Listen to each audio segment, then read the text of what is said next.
actually, I was quite surprised. It was quite the opposite. The first place I went to is the New Birth Baptist Church in Lilburn, Georgia. And it is, I think, number 13. It's the 13th biggest church in America. You should know Georgia has the #1 amount of megachurches in the country. Woohoo! Good, Georgia. A megachurch, for those of you who don't know, the definition of a megachurch varies. It's usually a minimum of 5,000. Some people say 10,000.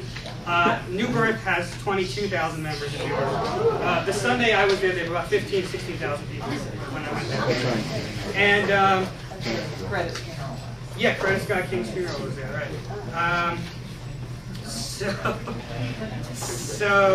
Actually, the person who's credited with the founding of the megachurch, or the modern day megachurch, is a woman by the name of, I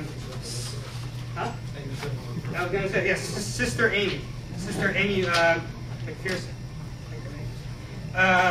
So she was, well, I guess Mount Sinai was probably the first megachurch, if you want to say. That was, that had more than 5,000 people. But, okay, we won't say it. So Sister Amy, actually, this is in the early 1900s. She had 5,000 people at 4 services on Sunday, so it was like 20,000 people. She was in Los Angeles, and she started her own denomination called the International Church of the Foursquare Gospel. I don't know what that means. But she really made it into more than just the church. She actually had her own radio show. She was the first woman issued a license by the FCC to have her own radio station, and she used it to proselytize. And she had a newspaper, and she had a magazine. And this was in the early 1900s. She was really credited with being the first thing. Unfortunately for her, her biography has a little asterisk next to it, because she's probably more famous for an odd incident where she just became so stressed out by becoming this famous woman, she pretended to get kidnapped. She went to the beach in Los Angeles, and she was never heard from again. And this was, nobody could find her. It was the front page news. It was the OJ trial of its day. Nobody could find Sister Amy, and they thought she drowned in the ocean. A month went by, and she finally came. She was found, I think, in the Arizona desert. She says, I was kidnapped. She made up this crazy story. I was kidnapped by Mexicans. And turns out she wasn't. She staged the whole thing because she was having an affair, and her and the guy who were having an affair were seen at a hotel in Mexico. The whole thing is... Anyway, that's what she's probably more famous for now than becoming the mother of the megachurches. But nowadays, there are megachurches all over. Like I said, Georgia has a lot. Some of the other 2 big ones, Joel Osteen is in Houston. You probably have heard of him. He bought the arena where the Houston Rockets played, and he has sold out every Sunday morning, 20,000 people. And you can watch all these. A lot of the cable channels show them on Sunday mornings. You can watch them on their websites. Rick Warren, probably everyone's heard of. He's the guy that wrote The Purpose-Driven Life. And he has a big megachurch, again, which has several thousand people at several services over the weekend, because they can't even fit them in the room. He's out in Los Angeles. There's actually a megachurch here in Alpharetta. I can't think of the name of it right now, but it's so big, and they can't fit everyone there. They actually have a satellite location in Buckhead, and the pastor is shown as a hologram in the Buckhead location. He's giving the speech in Alpharetta, and literally there's a Star Trek hologram of him giving the same speech. So anyway, the first church I went to was the New Birth Baptist megachurch in Lilburn, and a friend of mine goes there, and so she's actually a deacon in training there, and she told them apparently that I was. Because I asked her about it, and she's like, "Yeah, come by, whatever." She told them I was coming, which I didn't know. So I get there, and this is like, picture yourself like at the Civic Center or whatever. It's like a big, arena with stadium type seating, and they have, because they're always videotaping so that they can broadcast this. So there's like, professional like video cameras on cranes sweeping around getting audience shots, and there's 2 big like jumbotrons, so that they can see, like the PowerPoint presentation, or that they can see worshipers dancing and swaying. So when I get there, the first thing they do when they started service that morning was they welcomed me. They're like, "We'd like to welcome our Jewish friend." And the camera came zooming in. And 20, I'm like, my face was up there. My Shana Punim was up there. And they're like, "Our Jewish friend." Everyone's like clapping, and they're all coming up and hugging me. And, that was the first time I really realized that as a Jew, I was like a pseudo-celebrity at these churches, especially here in the Bible Belt. People are very welcoming and warm, especially to the Jewish community, especially in certain denominations, I found, especially Baptist, especially Evangelical and Pentecostal, because they look at Jews, you hear a lot about these Christian Zionists who support Israel because they believe all the Jews should move to Israel, and they're very, there was a big Christian Zionist convention last week here in Georgia, and lots of Jews are involved, and they give millions and millions of dollars to Israel.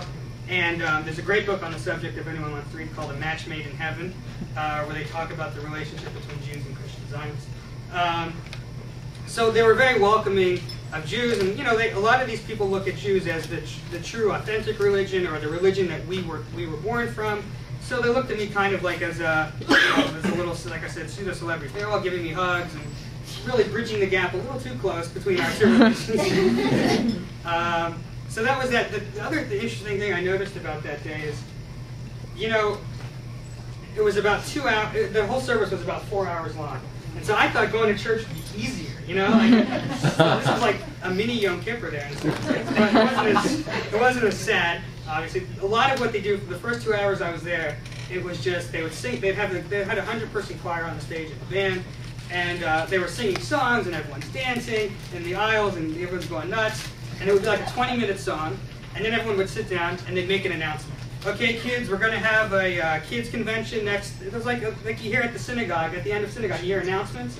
So they would intersperse the announcements between each song. It was very strange. So they're like, oh, we're going to have a kids convention coming up in November. Hope everyone signs up, blah, blah. And then they'd start singing another song.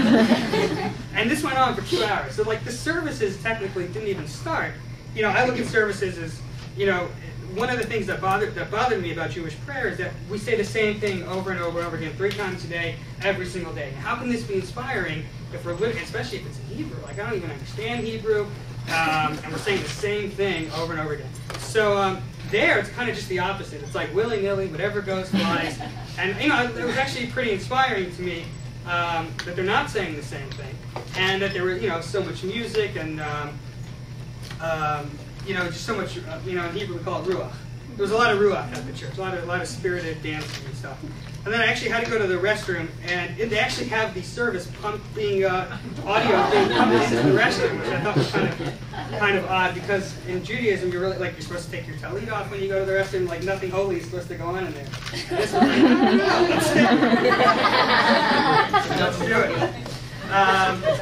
One of the big things I learned at this church was megachurches in general. One of the reasons they're thriving in America is because they're very welcoming of newcomers. And when I got in there, they gave me a whole welcome packet. It had like a CD-ROM, and it had all this informational stuff. It was a packet, and it had some fruit, and all this kind of T-shirt, a bumper sticker for my car, all this kind of stuff. And not only that, you have to imagine, this is like a big, 20,000 people show up. So it's a huge parking lot, and they have shuttle buses coming in. But as a first-time visitor, I got to park almost like in the handicap spot. They have spots that say first-time visitor parking, where you can go up and you can park. So they really treat you like like your world. Actually, when I was there was some pastor from the Midwest who had come just for the Sunday, and he was like, we went to the gift shop together, him and I. And these gift shops, these are not synagogue gift shops. These are like, a big Hallmark store full of, because the pastor at New Birth, Bishop Eddie Long, has written all these books, and there's videos of every service, and there's T-shirts. And people have, when you go like to UGA or whatever, and you have like your flag on your car and your antenna. So like they have like New Birth flags, and so everyone when they drive in, you have all these purple flags on their cars. So they have this huge. The gift shop is so successful. They actually have a satellite location in Stonecrest Mall. It's nearby to the church. They actually have the church gift shop, another church gift shop in there. So anyway, that's one of the things that I noticed. People say like, well, they have more money than we do. They have, there's no reason why Jews can't put together a nice city. You think, Jews control the media. Last I remember, a Rockefeller's a Jewish guy. We have plenty of money. We're savvy enough. There's no reason why we can't, put together a welcome basket, a CD-ROM.